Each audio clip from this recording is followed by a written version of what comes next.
Hi అండి. అందరికీ నమస్కారం. నేను సౌజన్య. ప్రతిసారి ప్రతి మంత్ నైన్త్ నేను శాలరీస్ తయారు చేస్తానండి. ఈసారి ఫిఫ్త్‌నే తయారు చేస్తున్నాను. దానికో రీజన్ ఉంది. అదేంటో కాదులెండి. నేను మచిలీపట్నం వెళ్తున్నాను. మచిలీపట్నంలో మా నాన్న వాళ్ళున్నారు. నేను పుట్టిన దగ్గర నుంచి బై బర్త్ నేను మచిలీపట్నంలో అండి. అన్ని కాలేజ్ గానీ అన్నీ మచిలీపట్నంలోనే. జాబ్ కోసము నేను హైదరాబాద్ వచ్చాను. తర్వాత మ్యారేజ్ కూడా అయిపోయింది. అండేసి ఇంకా లోపల వీడియోలో అన్నీ మాట్లాడుకుందామండి. ఇప్పుడైతే వీడియో స్టార్ట్ చేసేద్దాం.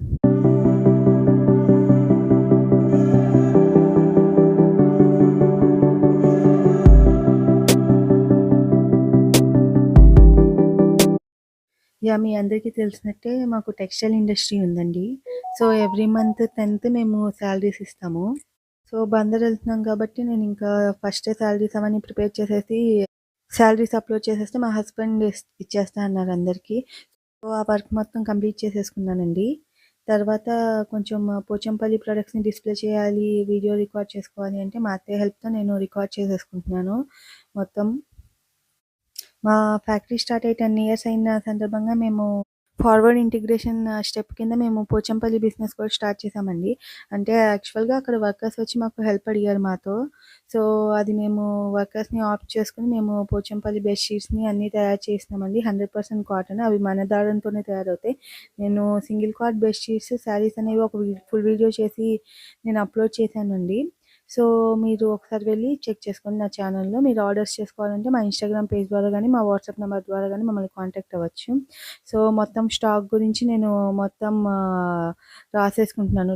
ఒక డైరీ పెట్టుకున్నాను స్టాక్ కోసం. సో, స్టాక్ మొత్తం క్లియర్‌గా నేను అప్డేట్ చేసేసుకుంటే బుక్‌లో ఇప్పుడు ఏమన్నా సేల్స్ ఏమన్నా జరిగినా అది మా మావయ్య గారు గానీ, మా హస్బెండ్ గానీ చేసుకుంటారు. తర్వాత మళ్ళీ ప్యాకింగ్ అది చాలా బిజీ డే అండి. ఆ రోజు యాక్చువల్‌గా అప్పటికప్పుడు బుక్ చేసుకున్నాం మేము. ఫస్ట్ 19థ్ అట్లా వెళ్దాం అనుకున్నాము. తర్వాత ఇంకా మా నాన్న, మా అక్క వాళ్ళు వస్తున్నారు. నువ్వు రావాలి భోగిపళ్ళు అభిజిత్‌కి పోస్తానంటుంది అక్క అంటే, సరే ఇంకా అప్పటికప్పుడు ప్యాక్ చేసుకున్నాం. మా హస్బెండ్ దింపాలా లేకపోతే మా మావయ్య గారు వాళ్ళు కార్‌లో దింపుతా అన్నారు. ఇంకా అలా అలా చివరికి ఫ్లైట్‌లో రావాలి అని తేలిందండి. సో, ఇంకా అప్పటికప్పుడు మొత్తం వర్క్, సాలరీస్ మళ్ళీ స్టాక్ అప్డేట్ అన్నీ చూసుకొని చేసుకుంటున్నాం. ఇప్పుడు ప్యాకింగ్. ఒకరోజే టైం ఉందండి. ఇంకా మార్నింగ్ లేచిన దగ్గర నుంచి ఏదో ఒక వర్క్ అది చేసుకోవాలి, ఇది చేసుకోవాలని చేస్తూనే ఉన్నాము. యాక్చువల్‌గా రేపు మార్నింగ్ జర్నీ అంటే నేను ఈరోజు రాత్రికి సర్దుతాను మొత్తం అన్నీ తీసి. సో, నాకు మా అత్తయ్య ఉందని ధైర్యము. ఆవిడ రేపు అనగా 2 రోజుల ముందు నుంచి చెప్తుంది. పాప బట్టలు సర్దాలి, పాప బట్టలు సర్దాలి, పాప బట్టలు సర్దాలి అని. వెంట ఉంటారు. ఎట్లాగైనా సర్దిస్తుంది నా చేత. అదేంటిది టైంకి మళ్ళీ లేట్ అవుతుంది. అక్కడ నేను ఇబ్బంది పడతానని చెప్పి. సో, ఆవిడుంటారు కాబట్టి నేను కొంచెం డిలే చేసినా ఆవిడ వెనకాలుండి అది ఇది చేసేస్తారని ఒక ధైర్యము. ఇప్పుడు నేను ప్యాకింగ్ చేస్తున్నా. చంటోడు సంక్రాంతి ఉంది కదా! చంటోడికి party wear dresses, normal regular wear dresses అన్నీ పెట్టుకుంటున్నాను. పిల్లలు కదండీ! కొంచెం ఎక్కువే పెట్టుకోవాలి మరి. వాడు ఎప్పుడు పాడు చేస్తాడో, ఎప్పుడు నీళ్ళతో తడుపుకుంటాడో తెలీదు కదా! అందుకని వెంటనే మార్చాల్సొస్తుంది.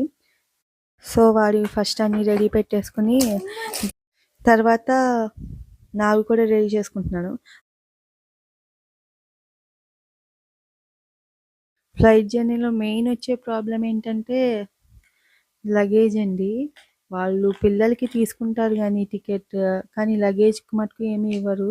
15 కేజెస్ ఏమో చెక్ ఇన్ బ్యాగేజ్. ఇంకా హ్యాండ్ బ్యాగేజ్ వచ్చేసరికి 7 కేజీస్ అంటారు. ఈ పిల్లాడిని యేసుకొని అసలు ఆ లగేజ్ ఎట్లా సర్దాలో కూడా నాకు అర్థం కాదు. హ్యాండ్ బ్యాగేజ్‌లో వాడి వాటర్ బాటిల్, వాడి స్నాక్స్, వాడి డైపర్స్, వాడి డ్రెసెస్ అవే ఉంటాయి వెయిట్. ఇంకా వాడి బొమ్మలు ఇవే సరిపోతాయి. సో, అవే వేసుకెళ్తాను. వేరే ట్రాన్స్‌పోర్ట్ కూడా చూజ్ చేసుకోవచ్చు కానివ్వండి. కాకపోతే ప్రస్తుతానికి నేను శంషాబాద్ దగ్గరలో ఉంటాను కాబట్టి నాకు ఫ్లైట్ జర్నీయే కంఫర్టబుల్ ఉంటుంది. ఎందుకంటే అక్కడ మా హస్బెండ్ ఎక్కించుతారు. ఇక్కడ మా ఫాదర్ వాళ్ళు దించుకుంటారు. సో, ఈ లోపల 1 అవర్ మా హస్బెండ్‌కి కూడా వర్క్ ఉండి బాగా రావడం కుదరలేదు. అందుకని ఇంకా ఎట్లా లేదన్నా సేమ్ కాస్ట్ పడుతుందని నేనింకా ఫ్లైట్ జర్నీయే ప్రిఫర్ చేస్తాను వీరితో ఎప్పుడొచ్చినా. ఇప్పటి వరకు ఫ్లైట్ జర్నీ అనేది ఒక లెక్క అయితే, ఇప్పుడు వాడికి ఊహొచ్చి బాగా కాళ్ళొచ్చినాయి. ఇప్పుడు ఒక ఫ్లైట్ జర్నీ అనేది ఒక లెక్క. ఇదివరకైతే చక్కగా కూర్చునేవాడు. చాలా సార్లు ఎళ్ళాను అభిజిత్‌తో ఫ్లైట్‌లో. కానీ మనసులో అది కూడా ఉంది. వాడసలు ఆగుతాడా? ఆగడా? వాడు అసలు పరుగులు తీస్తే ఎట్లా? అది ఇది అనుకుంటూ. కానీ ఏదో ఒకటి మేనేజ్ చేయగలనన్న ధైర్యం కూడా ఉంది. పాపం మా బుడ్డోడు ఎన్ని బట్టలు పెట్టుకున్నా కూడా వాడిది ఒక సైడే వస్తుంది. మిగతా అంతా బ్యాగేజ్ కూడా నాదే ఉంటుంది.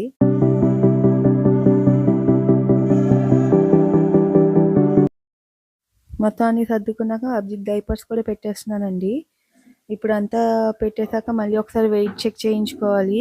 Baggage weight. మళ్ళీ అది ఏమన్నా కొంచెం ఎక్కువ ఉన్నా కూడా మాకు ఎయిర్‌పోర్ట్‌లో ఆపేస్తారు కదా! పిల్లలతో నేను మళ్ళీ చేసుకోలేను. మా హస్బెండ్ ఫ్యాక్టరీలోకెళ్ళి వెయిట్ చెక్ చేసుకొనొస్తున్నారు. యెస్. అన్నీ పెట్టాక 14.2 కేజెస్ వచ్చిందండి వెయిట్. సో, 15 కేజెస్ వరకు ఉంది కాబట్టి పైన 800 గ్రామ్స్ కొంచెం ఓకే. ఏమన్నా అటు ఇటు అయినా వెయిట్ ఇక్కడికి అక్కడికి తేడా ఉన్నా కూడా ముందు ముందు మచిలీపట్నం వీడియోస్ వస్తాయండి. సరే అండి. మరి ఇంకో వీడియోతో కలుద్దాం. మరిన్ని వీడియోస్ కోసం మా ఛానల్‌ని సబ్స్క్రైబ్ చేసుకోండి.